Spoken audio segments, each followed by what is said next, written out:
is Bean to Barstool, a podcast that looks at the intersections of craft beer and craft chocolate. My name is David Nilsson. I'm a professional beer writer and an advanced cicerone, and the creator and host of this show. The music for this episode is by my dear friend, indie folk musician Anna P.S. You can find out more about Anna's music in the show notes or at her website, annapsmusic.com. You can find links and information about our guests in the show notes as well. I hope you enjoy this episode of Bean to Barstool.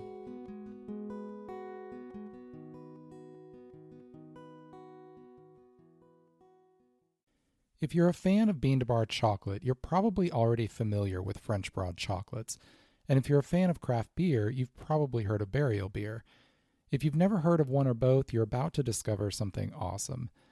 Way back in episode 3 of Bean to Barstool, I talked with J.L. Skeffington, the co-founder of French Broad, and Jess Reiser, co-founder of Burial, about the ongoing creative partnership between their companies.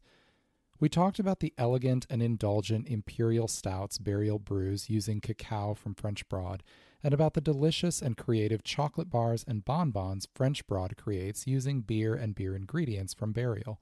Check out episode 3 if you want to hear more from these very talented women. You can also hear them talk about the differences in descriptive language for beer and chocolate and the storytelling opportunities each provides the other in episode 2. Perfect doubleheader if you want to settle in and learn from these two. Asheville is a hotbed of great craft breweries, and French Broad has partnered with quite a few of them on delightful chocolate-infused beers, including Highwire Brewing, Pisgah Brewing, and Green Man Brewing, among many others. It is definitely with Burial that French Broad enjoys the richest creative exchange, though.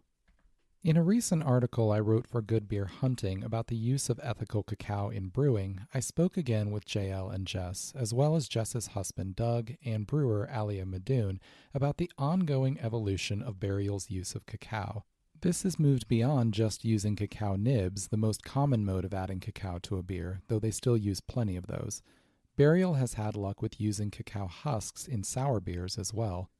There is a direct relationship between the aroma and flavor of an origin's husks and its nibs, though they aren't identical. Husks don't contain cocoa butter either, which can be detrimental to beer foam, making them attractive to brewers of sour beer, where foam retention can already be difficult to achieve. Burial also works with a product called fines, which are powderized nibs and husks from the roasting and winnowing process. One of the most unique cacao ingredients Burial has worked with is cocoa butter, an ingredient brewers generally never even consider because of its aforementioned impact on beer foam. Burial chills pieces of cocoa butter and then rests beer on it to extract aromatic compounds without extracting the fat itself, yielding the flavor of white chocolate in the finished beer. You can read more about this in the Good Beer Hunting article, which I'll link to in the show notes.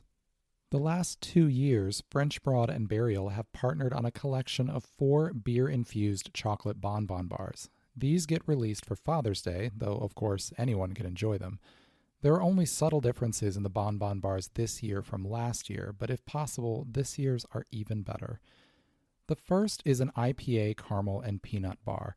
The filling is peanut butter nougat and IPA-infused caramel with crunchy peanuts coated in milk chocolate and sprinkled with sea salt. The bar was made using Burial's Rationality Shall Run Its Course IPA, a hazy IPA brewed with a range of hops that together express juicy tropical fruit aromas and flavors with some supporting citrus: Citra, Eldorado, Galaxy, Mosaic, Sabro, Simcoe, and Talus. The beer is also brewed with lactose, which imparts a subtle impression of sweetness and creaminess, amplifying the tropical fruit perception. IPA isn't a style you typically expect to find connected to chocolate, as brewers working with chocolate or chocolate makers working with beer tend to focus on styles like porter or stout, which have roast profiles from their roasted malts that are directly complementary to chocolate. Old school IPAs were often quite bitter, which could easily clash with chocolate flavors. The new wave of hazy or New England-style IPAs, however, are much more focused on tropical and citrus hop aromas and are generally lower in hop bitterness and can work well with some chocolates when used thoughtfully, as this one definitely is. The IPA Bonbon Bar is a classic dark milk chocolate brown color speckled with white, like it was splattered from a paintbrush. The first bite offers layers of texture, from the firm chocolate shell, the creamy nougat, the silky caramel, and the crunchy peanuts. And the first flavors I noticed from the filling were peanut and caramel, reminding me of peanut brittle. The influence of the IPA is very subtle, but if you taste the caramel filling by itself, which will slowly ooze out if you let it, it shows the clear tropical fruit influence of the hoppy beer. Taste it all together again, and you can see where the IPA caramel is working in the background, filling in the cracks. The milk chocolate keeps everything in the frame, with the sea salt very gently bringing the image into sharper focus. The fig and almond stout bar with coconut and almond was amazing. It features Imperial Stout infused ganache layered with coconut cream and whole almonds, wrapped in dark chocolate. The Burial Stout used for this was Faint Glimmer of Hope Notwithstanding, an Imperial Stout brewed with house-roasted and caramelized Turkish figs, toasted almonds, whole Madagascar vanilla beans, sea salt, and maple syrup. If that doesn't sound awesome on its own to you, you might be listening to the wrong podcast. I mentioned that way back in episode 2, I talked with Jess and JL about differences in the descriptive language we use for chocolate and beer, and how craft beer can learn from the bean-to-bar chocolate world about how to use more evocative language to weave a story around a flavor experience. Burial definitely does that, with Jess's husband Doug Reiser writing elaborate, poetic vignettes for each beer. I won't read those for every beer today, but I thought I would share the language Doug puts around Faint Glimmer of Hope Notwithstanding, just to give you a sense of the imagination behind Burial's beers. We opened a door, a portal into a place we thought we could leave, and the door locked behind us, so we adapted, grew inward, climbed high terrain, braved swift storms, and kept heads above the overflowing waters. And as the distant light pierced the skin of the mountains around us, we began to believe that perhaps it was an advent of change. So we raced toward it. All things shall come to an end. The description goes on to explain that the beer was brewed to close out the year and look ahead to new beginnings, and then offers an actual description of flavors, so it's not all just fanciful rumination. Those ruminations, however, do help us to set the scene and help us take the flavor experience we're about to have more seriously. I'm a big fan of breweries and chocolate makers doing this. This Bonbon bar is darker than the IPA bar and is bracketed near each end by thin cream-colored lines like racing stripes. The combination of roasted malt flavor and almond in this bar immediately brought to mind amaretto coffee, which was immediately washed in the sweet, cool coconut. The dark chocolate and the roast of the beer give the finish of this bar a regal dryness that gives and tugs with the sweeter center. I'm not sure I can pick a favorite of these bars, but this might be it. Next is the Imperial Stout Caramel and Peanut Bar. French Broad is cagier with the beer used in this one, saying only that it's a Burial Imperial Stout. A quick glance at Burial's site shows they've brewed no fewer than 12 different Imperial Stouts so far in 2021, so it's anyone's guess which was used, and I decided not to ask, preferring to enjoy the mystery a bit. This bar features Imperial Stout chocolate ganache and Imperial Stout caramel, studded with salted peanuts and wrapped in dark chocolate. Visually, it's the darkest of the 4 bars, with stripes at each end of only slightly paler chocolate. This Bonbon bar is a bit of a challenge to work with physically because that gooey Imperial Stout caramel really wants to flow out of its containment and see the world. Biting into this bar and feeling that rush of caramel through the fragments of dark chocolate, I wrote down in my notes that it felt like a dark river running over rapids. The caramel is rich and sweet and splashes against the drier dark chocolate and subtle saltiness of the peanuts to create a pleasant contrast. This one makes a mess, but I guess that's just a good reason to eat the whole thing in one sitting. The final bar was Coffee Porter and Hazelnut Crunch.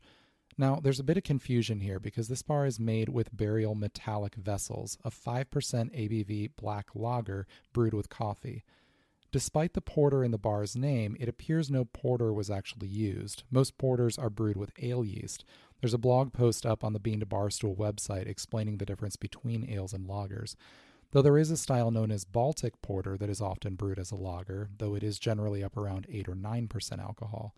The base beer here is more likely closer to the German Schwarzbier style, a low-alcohol dark lager that has only a hint of roast to it. None of these technicalities, of course, really matter to this Bonbon bar. I was just curious what went into the name, and I'm assuming they used the name porter more as a flavor target than an ingredient description. Anyway, Metallic Vessels is brewed with coffee beans from Onyx Coffee Labs, and if you want to hear an interview with the cool folks at Onyx, you can listen to episode 13 of Bean to Barstool, which I'll link to in the show notes. The bar is filled with coffee beer ganache, crunchy hazelnut, and milk chocolate and wrapped in milk chocolate. This one is full of freshly roasted morning coffee flavors, with a subtle glaze of hazelnut and just a hint of cinnamon from the milk chocolate shell. There's a surprising austerity to the coffee beer ganache, a touch of bitterness that balances the bar from the inside.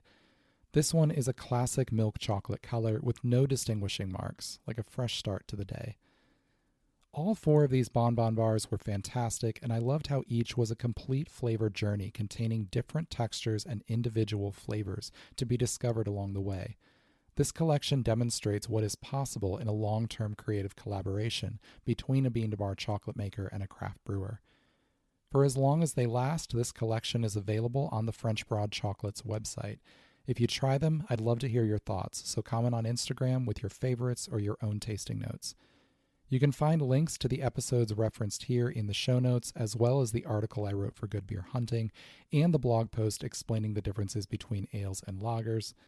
In the next episode of Bean to Barstool, we'll explore the tasting and pairing experience within beer and chocolate. Please share Bean to Barstool with your friends and leave a review for the show on your favorite listening platform. The music for this episode is from the song Walls, written and performed, as always, by my friend Anna P.S. You can find out more about Anna in the show notes or at her website, annapsmusic.com. I hope you enjoyed this quick episode of Bean to Barstool.